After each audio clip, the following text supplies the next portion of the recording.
अगर तुम YouTube पे सर्फ करते होगे तुम्हारे होम पेज पे तीर्थ परसाना की अजीब हरकतों पे डेडिकेटेड एक आध रोज वीडियो जरूर आई होगी and may be out of curiosity हम सभी ने वो वीडियोस देखी भी है। बट मेन चीज ये नहीं है कि इसके ऊपर कई सारे रोज वीडियोस बन रहे हैं। मेन थिंग इज दैट ऐसा कंटेंट क्रिएटर जो कि सोशल मीडिया से ऑलमोस्ट गायब ही हो चुका था, उसके ऊपर एकदम से कैसे मीम्स और रोज वीडियोस बनना शुरू हो गए एंड जिस कंटेंट क्रिएटर को हम पहले तक जानते भी नहीं थे उसे और उसकी बुक को एकदम से रिकॉग्नाइज करने लग गए। एंड आखिर कैसे ये रोस्टिंग एंड मीम कल्चर किसी भी अननोन ब्रांड और क्रिंज क्रिएटर को इफेक्टिवली प्रमोट करने में हेल्प करता है। अब इसे वैसे भी ऑलरेडी काफी सारे रोस्ट वीडियोस बन चुके हैं जिन्हें हम देख देख के ऑलरेडी बोर भी हो चुके हैं। सो विदाउट एनी डिले इस क्रिंज क्रिएटर और उसकी बुक को पूरी तरह एक्सपोज करते हैं फ्रॉम स्टार्ट टू एंड इस वीडियो में।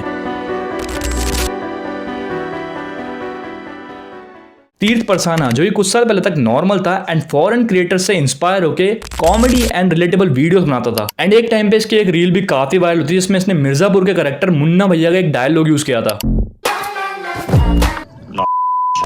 एंड रील वायरल होने के बाद इसने वही सेम डायलॉग अपनी पता नहीं कितनी सारी वीडियोस में अलग अलग तरीके से यूज किया एंड मे तुम में से आधे से ज्यादा लोगों के इंस्टाग्राम फीड में ये पहले रिकमेंड भी हुई होगी। बट स्टिल इस पे रोस्ट वीडियोस बनने से पहले तुम में से कुछ ही लोग इसके नाम को रिकॉग्नाइज करते होंगे एंड पर्सनली मैं भी इस पे रोस्ट वीडियोस बनने से पहले ना ही इसके नाम को जानता था ना ही मुझे इसकी बुक के बारे में कुछ खास पता था। एंड इन्हीं सब चीजों को देखते हुए कि इसका कॉन्टेंट लोग देख तो रहे लेकिन इसको कोई रिकॉग्नाइज ही नहीं कर रहा, तो इसने अपना कॉन्टेंट कॉमेडी और रिलेटेबल वीडियो से डार्क और मिस्टीरियस वीडियो में पूरी तरह शिफ्ट कर दिया। मतलब ये बंदा अपनी पूरी की पूरी अपोजिट नीश में चला गया एंड एज यू नो इसके भी काफी सारे ड्रॉबैक्स होते हैं। तो इसकी जो वीडियोस पहले थोड़ा रिकमेंड भी होती थी वो भी रिकमेंड होना बंद हो गई, जिसके बाद इस बंदे ने चलाया अपना काला दिमाग एंड लोगों के सामने ऐसी चीज लाकर रख दी जो कि लोगों के स्पिरिचुअल सोसाइटी के बिलीव्स के एकदम ही अपोजिट थी एंड वो चीज थी कि लूसीफर वॉज इनोसेंट। सो तुम में से आज ज्यादा लोगों को पहले से ही पता होगा कि लूसीफर कौन है। सो जिन्हें इसके बारे में नहीं पता उनको मैं इसके डिटेल में एक्सप्लेन करके उनका टाइम वेस्ट नहीं करने वाला हूँ। सो आसान भाषा में समझा जाए तो लूसीफर एक फॉलन एंजल था जिसे गॉड ने उसके बढ़ते हुए लालच की वजह से हेवन से निकाल के हेल में भेज दिया था, जिससे वो एक एंजल से डेविल में बदल गया एंड ये बेसिकली 7 डेडली सिंस के थ्रू लोगों को गलत काम करने के लिए इन्फ्लुएंस करता है, जिसमें पहला होता है प्राइड, दूसरा होता है ग्रीड, तीसरा होता है लस्ट, चौथा होता है एनवी, पांचवा होता है ग्लूटोनी, छठा होता है रैथ एंड सातवां होता है स्लॉथ। एंड इनमें से एक आध चीज हर इंसान के अंदर होती ही होती है। सो मैं इस टॉपिक के साथ डिटेल में बात नहीं करूंगा, नहीं तो ये वीडियो भी हॉरर वीडियो बन जाएगी एंड मुझे तीर्थ परसाना बनने में कोई भी इंटरेस्ट नहीं है।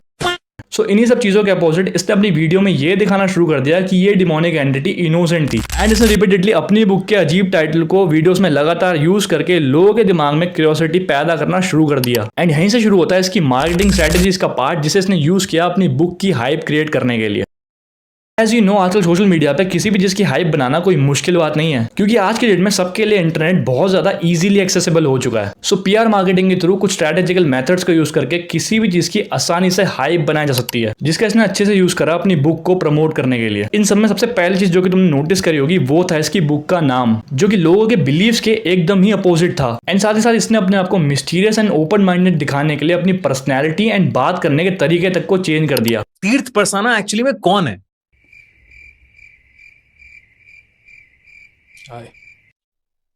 मुझे लगता है कि कोई एक वर्ड मुझे डिस्क्राइब नहीं कर सकता, ताकि लोगों को ये लगे कि जैसे इसके कोई लाइफ सीक्रेट्स मिल चुके हैं जिसने इसकी दुनिया देखने के परसेप्शन को पूरी तरह चेंज कर दिया है एंड ये अपनी उस बुक के थ्रू तुम्हें भी वही सीक्रेट्स बताना चाहता है। फिर इसने अपनी ही कुछ कैटेगरी के क्रिएटर से प्रमोशन करवाया ताकि ये अपनी बुक को मिस्टीरियस सा दिखा सके। थर्ड आई खोलना, आपके ब्रेन पावर को बढ़ाना है, please go buy this book and read it. मैंने तो ये किताब लॉन्च होते ही ऑर्डर कर ली थी और जैसे ही मेरे हाथ में ये किताब आई मैंने एक रात में ही पूरी किताब को पढ़ लिया, जो कि तुम्हारी फीड पे एक आध बारी रिकमेंड भी हुई होगी। एंड इसने हॉरर पॉडकास्ट में इंटरव्यू देकर फेक नैरेटिव्स भी चलाया जिसमें कोई बेवड़ा भी भरोसा नहीं करेगा, जिसमें इसका कहना था कि इसको अपने घर में ही लूसीफर दिखा था। कुछ सेकंड बाद मंदिर का दरवाजा मेरे आंखों के सामने वायलेंटली आगे पीछे होने लगा। वायलेंटली और वो लकड़ी का दरवाजा है, वो हवा से नहीं हिलेगा।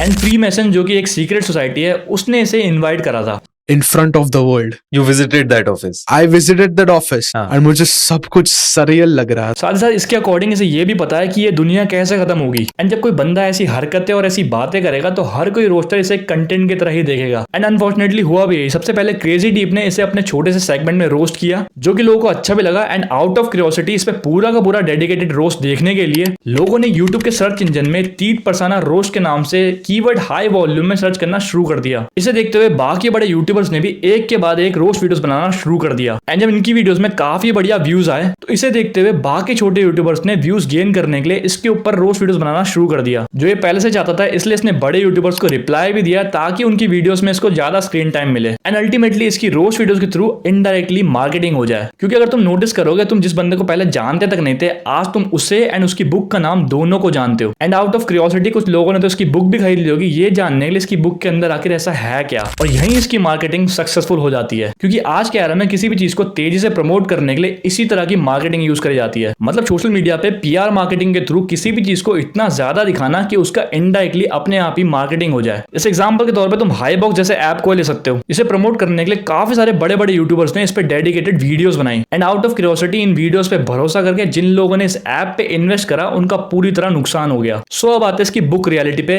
उन लोगों के लिए जिन्हें इसकी सो कॉल्ड बनाई हुई हाइप की वजह से ये जानने की काफी ज्यादा क्यूरियोसिटी है कि इस बुक के अंदर आखिर है क्या। तो जैसे कि ये बंदा बिल्कुल कॉन्फिडेंट होकर ये बोलता है कि इसकी बुक इतनी ज्यादा बढ़िया है कि इसकी बुक ने हैरी पॉटर जैसी बुक को भी पीछे छोड़ दिया है। बट अगर तुम भी इसकी बुक के रिव्यूज पढ़ोगे तुम भी यही बोलोगे इस साले ने गाली खाने वाले काम ही करे। मतलब इस बुक को पढ़कर तुम्हारा लाइफ को लेकर परसेप्शन तो चेंज नहीं होगा, लेकिन तुम ये जरूर सीख जाओगे कि आगे से किसी फालतू इन्फ्लुएंसर की बुक नहीं खरीदनी। और रियलिटी में इसने सिर्फ अपनी बुक की हाइप बनाने के लिए अपनी बुक का टाइटल सैटेनिक और मिस्टीरियस रखा है। बाकी इसकी बुक में ऐसा कुछ मिस्टीरियस नहीं है जिससे तुम्हारा माइंड ही ब्लो हो जाए। एंड इसने खुद अपनी वीडियो में ये चीजें रिवील करी है। मतलब ये अपनी बुक में हमें वही बता रहा है जो कि पहले से ही हमारे होली स्क्रिप्चर्स में कई सालों पहले लिख दी थी, इंसानों को मटेरियलिस्टिक वर्ल्ड से बाहर निकालने के लिए एंड उनकी लाइफ को लेकर अपना परसेप्शन चेंज करने के लिए। लेकिन लोगों में हाइप बनाने के लिए इसने ये दिखाया कि ये सब चीजें एक डेविल हमें सिखा रहा है एंड जो एंटिटी खुद अपने आप को मटेरियलिस्टिक वर्ल्ड से बाहर नहीं निकाल पाई उससे ये बंदा इक्वल टू गॉड बता रहा है। तो आखिर में यही बोलूंगा कि अगर तुम्हें एक्चुअली में अपने लाइफ के क्वेश्चंस के आंसर चाहिए तो अपने अपने रिस्पेक्टेड रीजन्स के अकॉर्डिंग कोई भी होली बुक उठाना एंड उसे रेगुलरली ध्यान से पढ़ना, तो तुम्हारे अपने आप ही लाइफ को लेकर परसेप्शन चेंज हो जाएंगे। एंड इन आलतू फालतू के इन्फ्लुएंसर्स पे अपना टाइम और पैसा बर्बाद करना बंद करो एंड अपनी लाइफ के गोल्स को अचीव करने में फोकस करो। अब तुम्हारा इन सब में क्या ओपिनियन है कमेंट में जरूर बताना एंड ऐसी और वीडियोस के लिए चैनल को सब्सक्राइब करना मत भूलना।